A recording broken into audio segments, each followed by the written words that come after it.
गुजरात विधानसभा चुनावों के नतीजे बेहद दिलचस्प रहे। 182 सीटों पर चुनाव हुआ था, जिनमें से बीजेपी ने 156 सीटें अपने नाम की।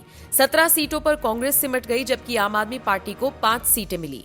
इस बार गुजरात में कई ऐसे चेहरों पर दांव लगा था जिनसे बीजेपी को काफी उम्मीदें थीं, और इन्हीं में से एक चेहरा रविंद्र जडेजा की पत्नी रिवाबा जडेजा का था। जामनगर उत्तर सीट से रिवाबा जडेजा को बीजेपी ने मैदान में उतारा था। खास बात यह रही कि पहली बार चुनाव लड़ी रिवाबा ने जबरदस्त तरीके से जीत हासिल की। रिवाबा ने कांग्रेस और आप के उम्मीदवार को करारी मात दी और ये साबित किया कि बीजेपी आलाकमान का उन पर दांव लगाने का फैसला सही था। जैसे ही रिवाबा की जीत का ऐलान हुआ, वैसे ही रिवाबा और उनके पति रविंद्र जडेजा ने एक बड़ा रोड शो किया, जिसमें उन्होंने जामनगर की जनता को धन्यवाद कहा और उनका आभार व्यक्त किया। मीडिया से बात करते हुए रिवाबा ने कहा था कि गुजरात की जनता भाजपा के साथ थी और आगे भी रहेगी। इस दौरान रिवाबा देश के प्रधानमंत्री मोदी की भी तारीफ करती हुई नजर आई थी। क्या कुछ कहा था रिवाबा ने, जरा आप भी सुनिए।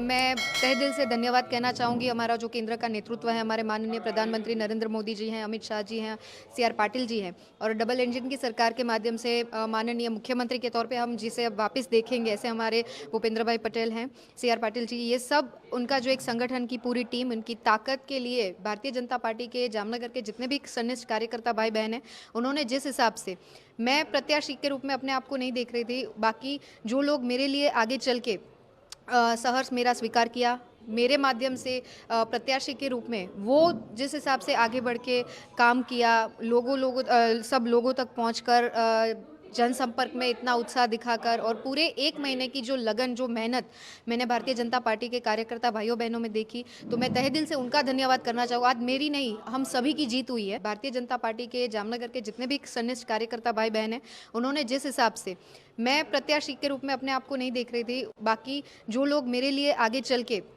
सहर्ष मेरा स्वीकार किया, मेरे माध्यम से प्रत्याशी के रूप में वो जिस हिसाब से आगे बढ़ के काम किया, सब लोगों तक पहुंचकर जनसंपर्क में इतना उत्साह दिखाकर, और पूरे 1 महीने की जो लगन, जो मेहनत मैंने भारतीय जनता पार्टी के कार्यकर्ता भाइयों बहनों में देखी, तो मैं तहे दिल से उनका धन्यवाद करना चाहूँ। आज मेरी नहीं, हम सभी की जीत हुई है, और ये जीत मैं उनको क्रेडिट देना चाहूँगी। देखिए, गुजरात में 27 साल से भारतीय जनता पार्टी जिस हिसाब से कार्यरत है, जिस हिसाब से विकास की जो एक गुजरात का रोल मॉडल स्थापित किया है, तो लोगों में कहीं ना कहीं ये था कि यही एक जो मॉडल है, उन पे अब अविरत विकास की जो यात्रा है, भारतीय जनता पार्टी के साथ ही जुड़कर वो आगे बढ़ाना चाहेगी, और ये नतीजा साफ है कि गुजरात की जनता भारतीय जनता पार्टी के साथ थी और आगे भी भारतीय जनता पार्टी के साथ रहेगी। देखिए, मैं भारतीय जनता पार्टी की तरफ से तो डेफिनेटली कहूँगी कि हम विकास की यात्रा में आगे बढ़ना चाहते हैं। गुजरात का जो मॉडल है, उसमें जहाँ अभी जो विकास चल रहे हैं, उसमें हम बेहतर मॉडल के तौर पे आगे बढ़े, और वही एक मंत्र रहेगा मेरे साथ जितने भी प्रत्याशी के रूप में हैं, जीत के धारासभ्य बनते हैं,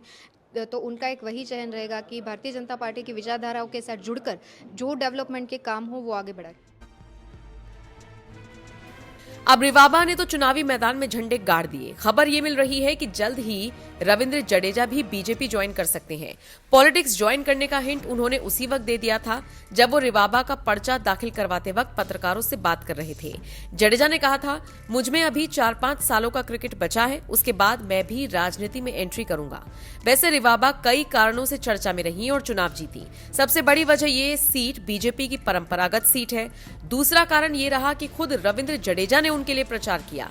तीसरा कारण ये रहा कि रिवाबा पढ़ी लिखी और युवा नेता हैं, जिनसे जनता खुद को कनेक्ट कर पाई। बहरहाल, पत्नी के बाद रविंद्र जडेजा ने भी मन बना लिया है कि वो भी राजनीति में आएंगे। आपको बता दें, रविंद्र जडेजा की बहन नैना भी इस बार कांग्रेस की टिकट पर चुनावी मैदान में थी और अपनी भाभी रिवाबा को टक्कर दे रही थी, लेकिन वो हार गई। जडेजा ने भी बहन के पक्ष में नहीं बल्कि पत्नी के पक्ष में प्रचार किया। हालांकि जडेजा के पिता ने बहू के खिलाफ और बेटी के पक्ष में प्रचार किया। बहरहाल, आपको क्या लगता है, रविंद्र जडेजा का राजनीति में आने का फैसला सही होगा या नहीं? कमेंट करके अपनी राय हमें जरूर दें।